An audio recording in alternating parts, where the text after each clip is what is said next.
दोस्तों, दिल की बात अपनों के साथ बाय गौरव गुंजा गुप्ता में आपका एक बार फिर स्वागत है। आज आपके लिए एक कहानी लेकर के आया हूँ। कहानी है कुछ लड़कों की। इस कहानी में सस्पेंस है, थ्रिलर है और ज़बरदस्त क्लाइमैक्स है जो आपको आखिरी तक बांध के रखेगा। सुनिएगा गौर से। कहानी है कुछ लड़कों की। निशा एक कंपनी में काम करती थी और उसकी सहेली सारिका नासिक के एक स्कूल में टीचर थी। दोनों रूम पार्टनर थे। सारिका का एक छात्र उससे ट्यूशन की जिद पर अड़ा था।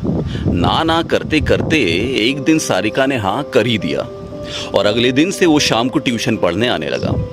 कुछ दिन बाद उसके अलावा 3 और छात्र ट्यूशन पढ़ने आने लगे। निशा को उन लड़कों के हाव भाव कुछ ठीक नहीं लगते थे, लेकिन फिर भी सारिका के कहने पर कि अच्छे लड़के हैं, होनहार छात्र हैं, उसने सारिका को कुछ नहीं कहा। लेकिन कहीं ना कहीं निशा को उन सभी लड़कों के चरित्र पर शक हो रहा था। धीरे धीरे निशा के शक पर सारिका को भी विश्वास होने लगा। उस दिन सारिका किसी काम से बाहर गई हुई थी और निशा घर पर अकेले थी। निशा ने चारों लड़कों को आपस में कुछ काना फूसी करते देखा।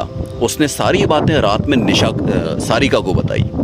सारिका और निशा दोनों बहुत डर गए। अगले दिन दोनों ही काम पर नहीं गईं और निर्णय लिया कि आज से ट्यूशन बंद और उन लड़कों के आने पर दरवाज़ा खोलना ही नहीं है। बहुत जोरों की बारिश हो रही थी। शहर की बिजली भी चली गई। शाम की 6 बजे ऐसा लग रहा था जैसे अंधेरा छा गया है। दोनों ने घर पर रखी कैंची चाकू अपने हथियार के रूप में रख लिए। अचानक दरवाजा किसी ने खटखटाया। उन्होंने सोचा पुलिस को फोन लगाएं, लेकिन लैंडलाइन बंद पड़ा था और मोबाइल में नेटवर्क भी नहीं था। पड़ोसी एक दिन पहले ही घर पर ताला लगाकर मुंबई चले गए। खिड़की खोलकर किसी से मदद मांगना खतरे से खाली नहीं था। दरवाजा नहीं खोलने पर जोर जोर से लड़के दरवाजा खटखटाने लगे। कांच टूटने की आवाज आई और 2 लड़के खिड़की तोड़कर अंदर आ गए। एक ने सारिका को पीछे से पकड़ा और दूसरे ने निशा को पकड़ने की कोशिश की। निशा ने हाथ मिली कैंची से लड़के की जांघ पर मारा। इसी बीच सारिका ने भी किसी तरह हाथ छोड़ाकर चाकू से हमला किया। दोनों लड़कियां संभली ही थी कि 2 और लड़के दरवाजा तोड़कर अंदर आ गए।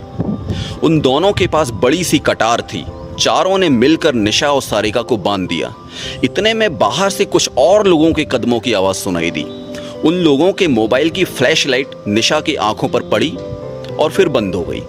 कुछ ही देर में जोर जोर से चीखने चिल्लाने की आवाज आने लगी। मारो मारो, छोड़ना मत, जाने मत देना। करीब 10-15 मिनट के बाद शांति छा गई। अगले दिन अखबार में खबर आई कि 4 छात्रों ने मिलकर अपनी टीचर और उनकी सहेली की गुंडों से जान बचाई।